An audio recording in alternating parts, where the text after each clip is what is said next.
So, funny story.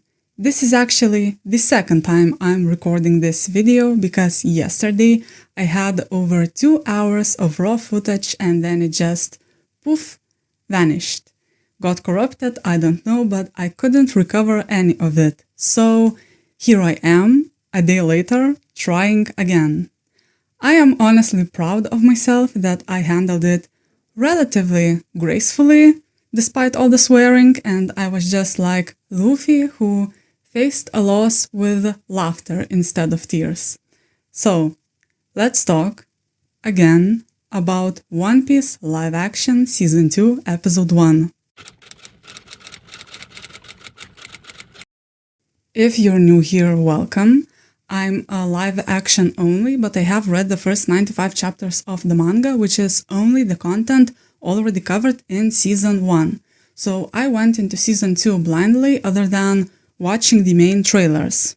After I finish Season 2, I will once again pick up the manga and read the chapters covered in Season 2. So if you're interested, you can stick around for both the live action and manga reviews. Also, a quick reminder, please don't leave any spoilers in the comments without warning. By the time I edit and upload this video, I will probably have already watched the first 2 or 3 episodes, but for now, please avoid talking about the rest of the season. But let's finally get to the discussion about episode 1. This episode felt like a full movie. It's crazy how much happened. I took 2 pages of notes, which may not seem like much, but I have a very tiny handwriting. I don't even know how to structure this discussion properly, so I'll just go through the episode in a roughly chronological order and talk about the things that stood out. We start the episode in Shellstown, and it's cool how we begin in the same place where episode 1 of season 1 happened. And in general, first episodes of both seasons had quite a few direct parallels. This time in Shellstown, we meet Miss Valentine, someone who I'm assuming is Mr. 5, and also the body horror lady. To be fair, I know her real name, but this first episode didn't officially introduce it yet, so for now I'll continue calling her body horror lady. Also, I know one spoiler about her future, but I'm trying to ignore it and talk about only the things that I actually see on screen. I loved how they mentioned that East Blue is weak. It's a small detail from the manga that didn't make it into season 1, but apparently East Blue is supposed to be the weakest one out of all the seas. As for the characters, while I don't have much to say about Mr. 5 yet, but I really like Miss Valentine. She seems like a very fun and more than a little bit unhinged character, and that's just really fun to watch, you know. Also, I guess her powers, or at least fighting style, includes stomping, so she probably has very strong legs or something like that, and if that's the case, it would be really fun to see her fight against Sanji. But the most interesting character, obviously, is the body horror lady. Her powers are so freaky and scary. But I love how One Piece always combines different emotional tones, because she also made a pretty funny pun by telling the Marines, "That's quite a lot of arms you have." If I'm not mistaken, then arms in English is synonymous to weapons, and the manga author loves to use puns. So I really appreciate how this live action is trying to bring some of that into this adaptation. I also adore her character design and power design, how it combines such a terrifying ability with soft pink petals. Even the inside of her jacket had flower pattern. And lastly, I loved her theme and it fit her vibe perfectly. Season 1 had a great soundtrack, so I'm really glad that they continue introducing new interesting scores for new characters. The scene ended with these guys recovering Mr. 7, and I loved how they made a joke about Mr. 3.5 because that's the exact same joke that I made in one of my videos, so me and the writers are on the same wavelength. And that's when we finally get the first shot of the Straw Hats. I rewound that scene multiple times because we started with my favorite live-action Straw Hat, which is Sanji, and my favorite manga Straw Hat, which is Usopp. I can't explain it properly, but I just love the entire scene on the ship from start to finish. Watching the Straw Hats interact with each other and just banter is one of my favorite parts of this story. They are a family and we, the audience, are invited to it. I love how they all turn to Nami when they need something. She's literally like their mother, who holds the only two collective brain cells. I also loved how Sanji knew exactly how to convince Nami to go to Loketown, and Nami knew exactly how to convince Luffy. I also just died when Usopp said exactly what maybe 80% of the audience must be constantly thinking, and I quote, "Curse you, Sanji, and your charm and your chiseled jawline, your ocean eyes." The best part was how Sanji laughed after that line, and honestly, it looks like it was the actor himself cracking up and not the character. He just looked happy to be there, and you know what? Me too, I'm just happy to be here. In that same scene, Nami also explained the concept of calm belt, which I'm very grateful for because I was exactly like Usopp and kept wondering why we can't just enter the Grand Line directly through the ocean. When Nami, Sanji, and Usopp went to Zoro, they made kind of a meta joke about Sanji not being there for the Mihawk fight. While in the manga, he actually did witness the whole thing, and it was very important to his own character development. So it's like the show writers listened to the fan feedback and what they were complaining about, and now decided to poke fun at that. After that, we got a proper Luffy's Wanted poster reveal, just like they did with all the pirates in Season 1. It's also a cool parallel how the first poster we saw in Season 1 was Gold Roger's, while in Season 2 it's Luffy's, because the story keeps drawing similarities between these two. There was another scene where it felt like the writers were poking fun at their own story, when Luffy started saying his usual line about finding the One Piece and becoming king of the pirates, and the crew finished his line because he had said it so many times in the past, and he even said it again in the second half of the episode. And lastly, I loved how the scene ended with Luffy looking kind of at the camera when he said, "Alright, Straw Hats, set course to Loketown." The framing felt like he was including the entire audience in this statement too. And while it can be risky to break the fourth wall, but I feel like it fits with One Piece. After that, we really do jump to Loketown, only to the past. I appreciate this little clever cut between scenes. I'm assuming that the conversation between Monkey D. Garp and Gold Roger was a show exclusive thing and didn't happen in the manga, or at least didn't happen this early. Before we get into the juiciest part of that scene, I just want to say that I really loved this conversation. Gold Roger and Garp feel like they have a super interesting dynamic, where you feel both their gravitas as characters, but also how absolutely silly they can be. I also have a question: why was Gold Roger coughing like that? It almost feels like an implication that he was dying regardless, and the execution simply made it happen a little bit sooner, but obviously do not confirm or deny anything. And that finally leads me to the reveal that Gold Roger has a son. Listen, there's exactly, absolutely 0% chance that it's Luffy. I don't care how hard episode 1 tried to convince me that it's Luffy, because there's simply no chance. First, the age doesn't match up. If my math is correct, then his son should be in his 20s, so a little bit older than Luffy. Secondly, the whole point of One Piece is that what connects people is their dreams, not blood. What's so beautiful about the connection between Gold Roger and Luffy is that they share the same so-called madness. They probably share the same need for freedom and adventure, and it would be undermined if they were actually related. And lastly, this episode just tried too hard. We know that Garp raised Luffy, and this is exactly what Gold Roger asked of Garp about his son. That scene transitioned to a shot of Luffy, and cuts between scenes are never accidental.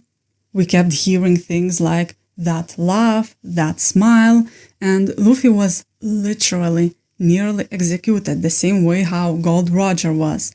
And that's just too much. So no. One thing I am sure about is that it's not Luffy. And if I look stupid because I am wrong, then that's fine because it's not Luffy. When Gold Roger mentioned a son, the first thing that I thought about was a casting announcement I accidentally saw for season 3, and I have a suspicion that it might be the character who that actor plays, but I don't want to make any guesses based on external knowledge, and I only want to analyze what I actually see on screen. So I believe that we haven't met that son yet. This episode introduced Bartolomeo, if that's even his name, but I very strongly doubt that it's him. And we also had that cloaked figure who saved Luffy from Smoker, but it also can't be him because he looked way older. So if I had to guess, I think that the whole point of this reveal is to simply confuse the audience, to make them think that Luffy might be Gold Roger's son, before eventually confirming that no, that was just a misdirection. The last thing that I want to discuss about this scene is that there was some very interesting phrasing. First, Gold Roger said his Dawn when talking about his son, and it made me think about Romance Dawn from the very beginning of this story. Shanks also can't be his son, but the word Dawn really stood out to me. There was also the whole conversation about the sins of a father and how Gold Roger trusted Garp that he wouldn't do to his son the same as he did to Gold Roger. So that makes me feel like his son might be a villain. It would be such a fun conflict. Like, where do you draw the line between keeping a promise and following your morals by fighting evil? But enough talking about that topic, and let's go to Loketown now. I loved how colorful and alive Loketown felt. There were so many extras, and they all looked so unique, like that one guy with a clothing hanger in his hair.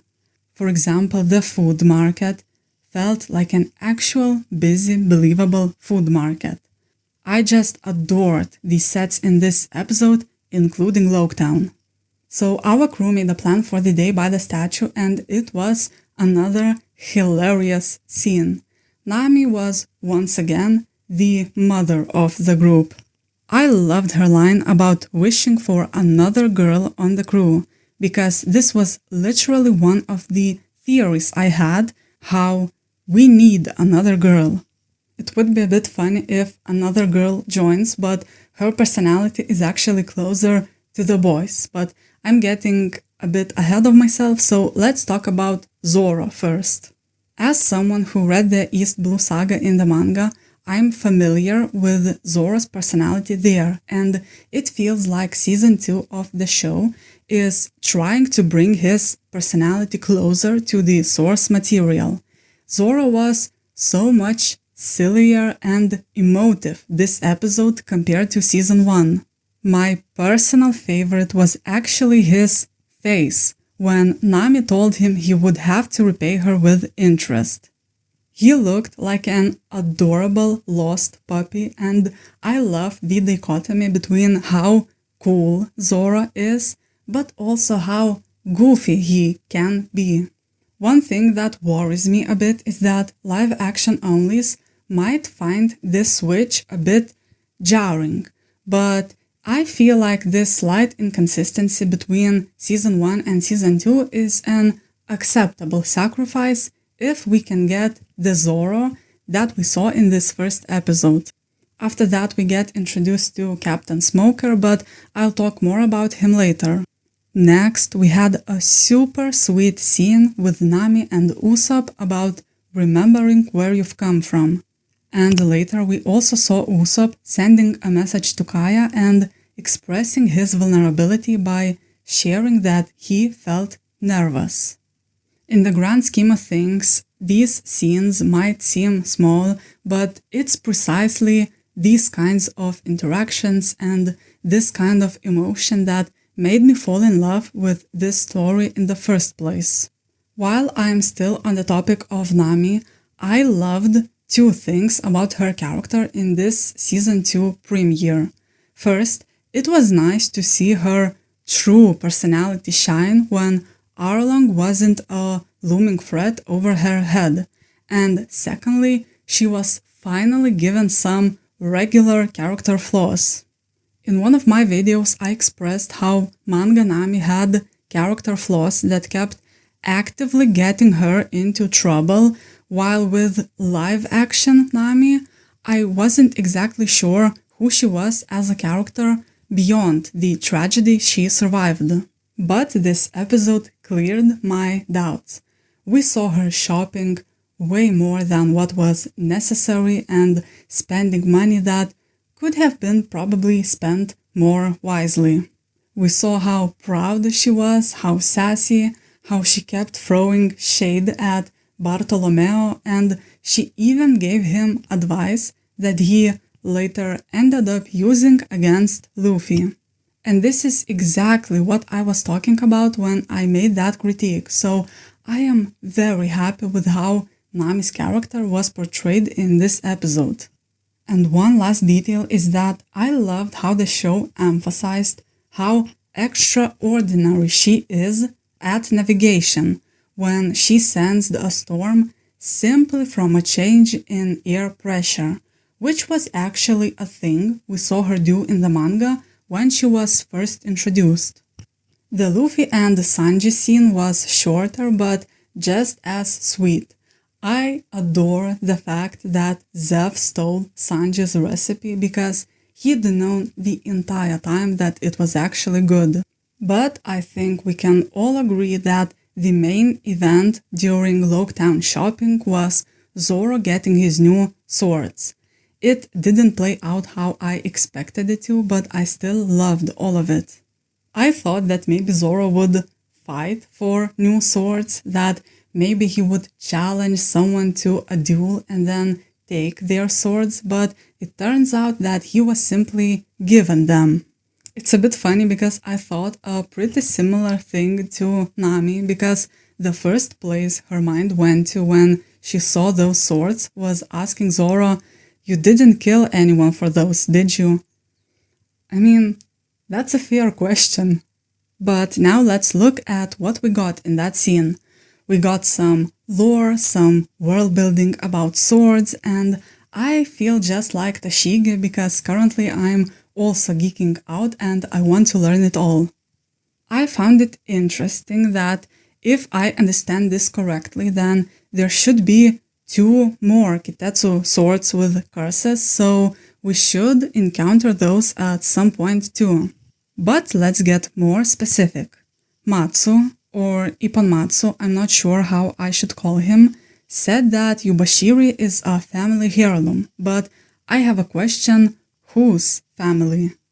It's probably his own family, and I shouldn't look too deeply into that line, but there's always a possibility that there's just a little bit more to that story. But the more interesting sword was the Sandai Kitetsu. First, Zoro's test, where he tested his will against the sword's curse, was an insanely cool scene. That's exactly what I meant when I talked about the dichotomy of his character.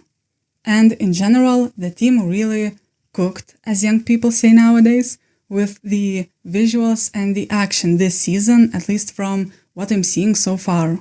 But I also want to say that while it seems that Zoro won, I believe that this curse is coming back 100%. It might be the kind of situation where the sword will fail you when you need it the most, or the curse will kick in much later in a way you don't see coming. Maybe it won't even be Zoro himself who gets punished by the curse, but there's just no way that Zoro taking this sword won't have any consequences, assuming that the curse is real. I also love Tashigi's character. It feels like in Season 1, Luffy had Kobe, and in Season 2, Zoro has Tashigi. I already feel very protective of her, even if technically she's fighting against our crew. I loved her fight against Zoro at the end of the episode. It was stunning visually, but also great emotionally. Zoro already sees Kuina's ghost in Tashigi, and then Tashigi just had to go and say the line about Zoro dropping his elbows, which was just a dirty writing choice, and I love it. I'm waiting for a rematch, and I also really want to see where this dynamic goes. Matsu, or Ipponmatsu, was another fun character. I loved the delivery of the line, "Inflation's a bitch, ain't it?" Now I'm curious to see him in the manga, as well as see how this entire scene played out in the manga. And that's where we move on to the evening portion of the day trip to Loketown. I loved the sound design when the music completely died when Luffy exited the circus to look at Gold Roger's platform. He also continued the trend of asking every single stranger about their dream when he posed the same question to Bartolomeo. I feel like the show implied that Bartolomeo may have found the answer by the end of the episode when he looked at that broken mirror and posed just like Luffy. But at this point, I honestly have no clue where his character will go. He looks like he might be a relatively decent guy. And that's where Buggy and Alvida intercepted Luffy. It's fun how Luffy continued not knowing Buggy's name, and also how salty Buggy was about Luffy remembering Alvida's name with no problems. I also loved Buggy's reaction to Bartolomeo and just Buggy's character in general, with every single second he was on screen. We find out that Alvida ate a devil fruit and her power is pretty fun, but the main thing that I want to say is that I saw an article about how the actress actually lost a lot of weight for Alvida's Season 2 transformation, so I just wanted to give a shout out for such an impressive dedication to the role. If there's one nitpick that I have, then it's the fact that I feel like Luffy was defeated just a bit too quickly. I feel like if the battle had been more tough, then his later fake execution would have hit just a bit harder, but I am literally grasping at straws trying to find something to criticize. Next is that I love the concept of Sea Stone. I feel like it opens up many doors for future uses.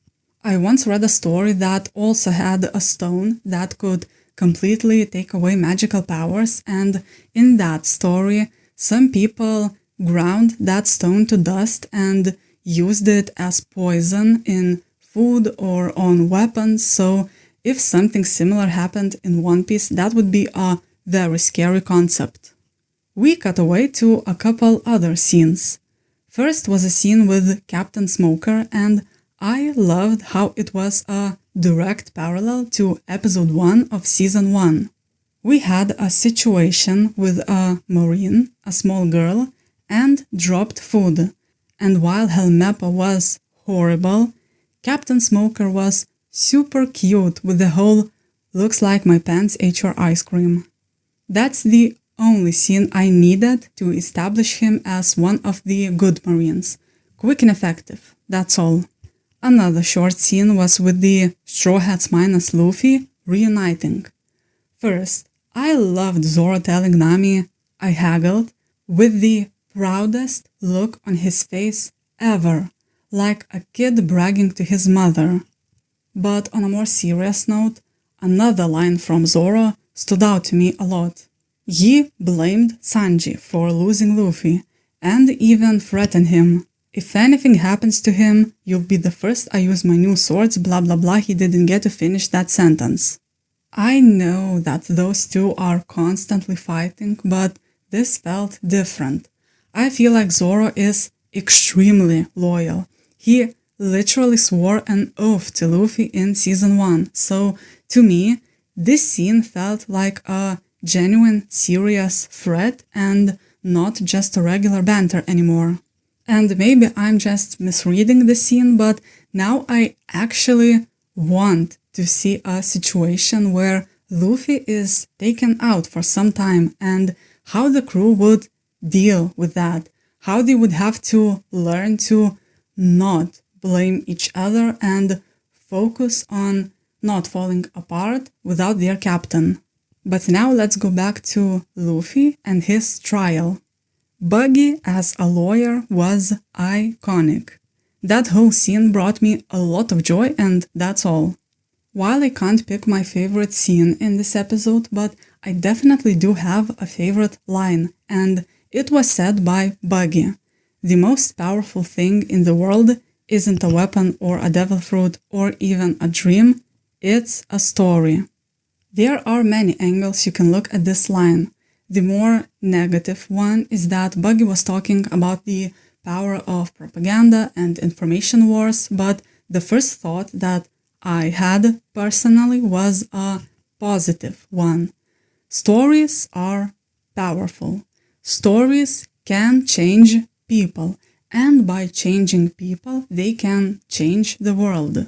It pisses me off so much when people look down on fiction, when they say that the only real books are about psychology or self-help or autobiographies, and while those books are absolutely valuable, yes, but for most people it's fiction that creates a true lasting impact.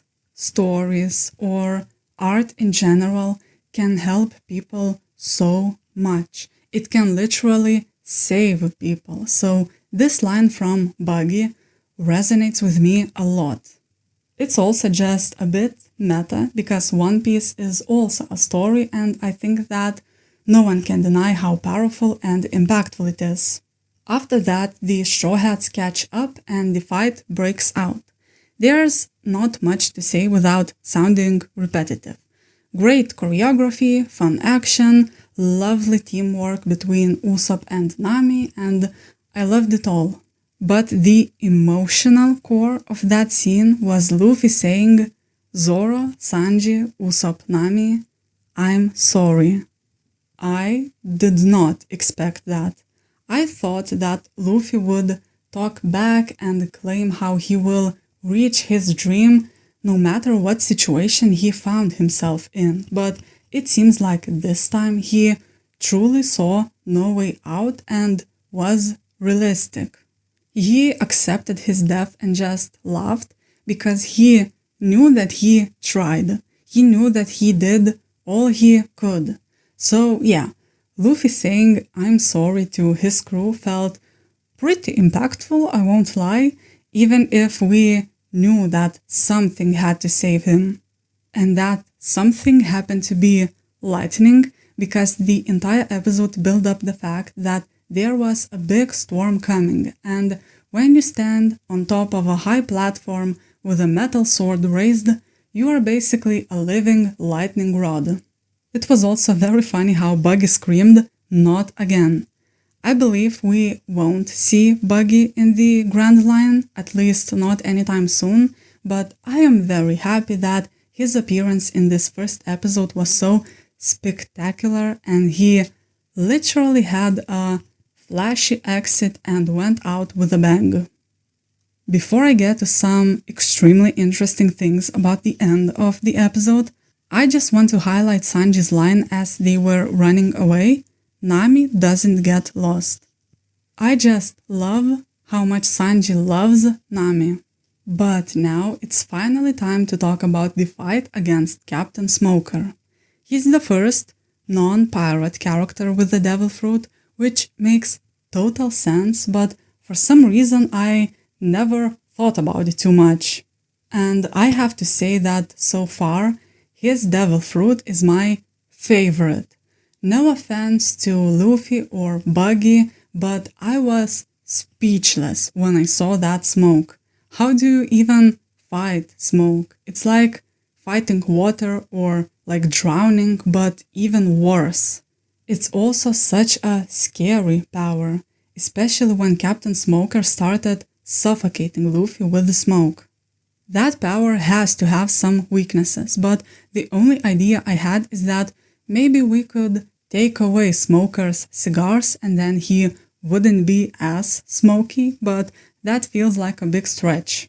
This fight was also probably my favorite action sequence in this episode, but it's hard to tell with recency bias. The smoke CGI was insane.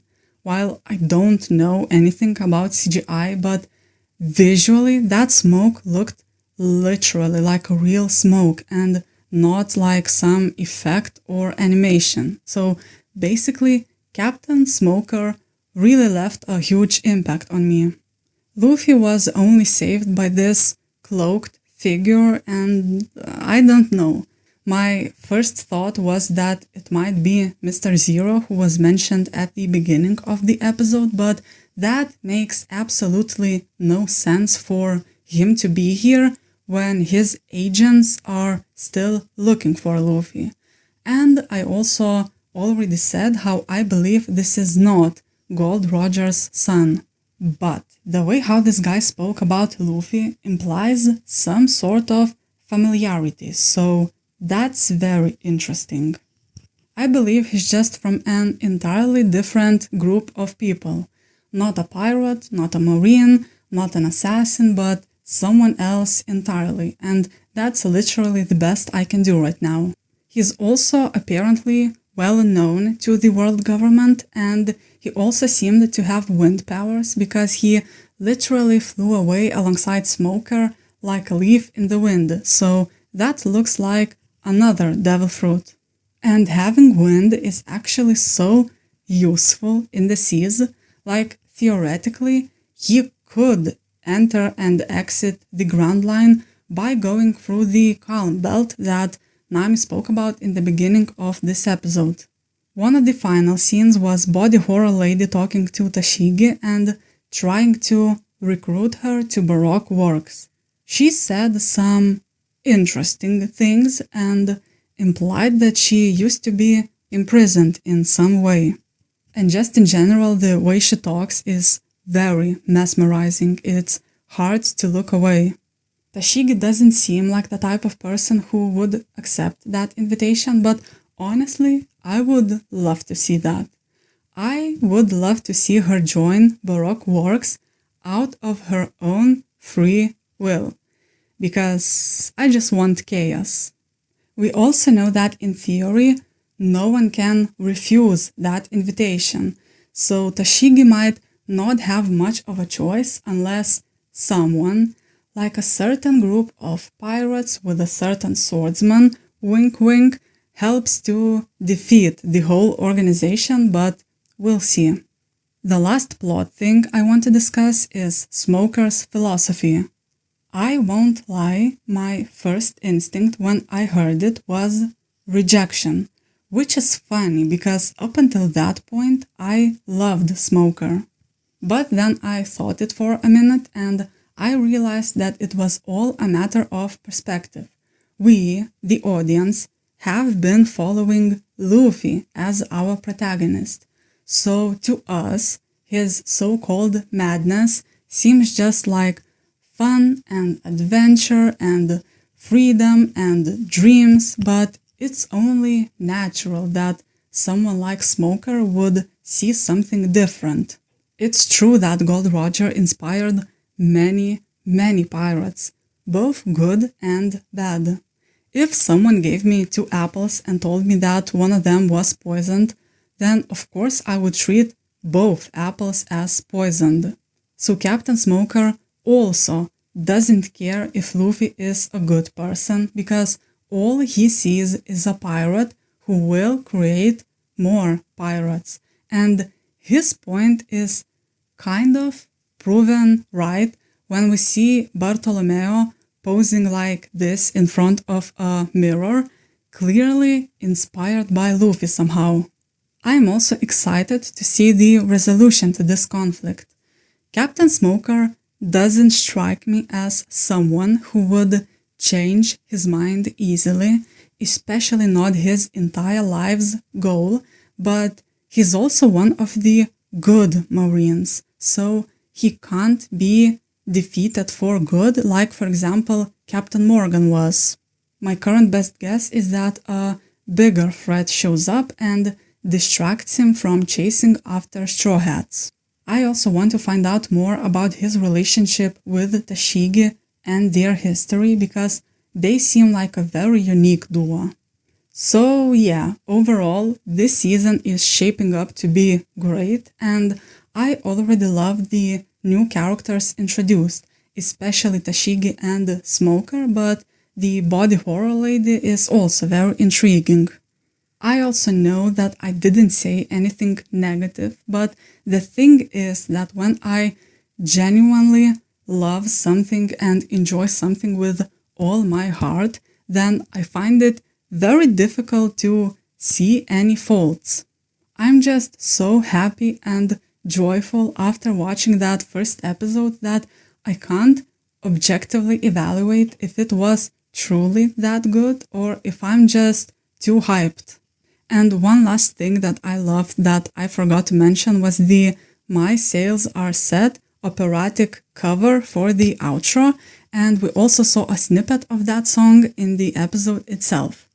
Maybe I am weird for this, but I listened to that outro multiple times and I will find that specific cover again. And that's most of the notes that I took. I have a few more things, but I doubt that they are relevant at the moment, so I'll just keep them for the future. Thank you for listening. If you are still here, please share what you think in the comments, and I can't wait to watch episode 2, and also my voice is dead.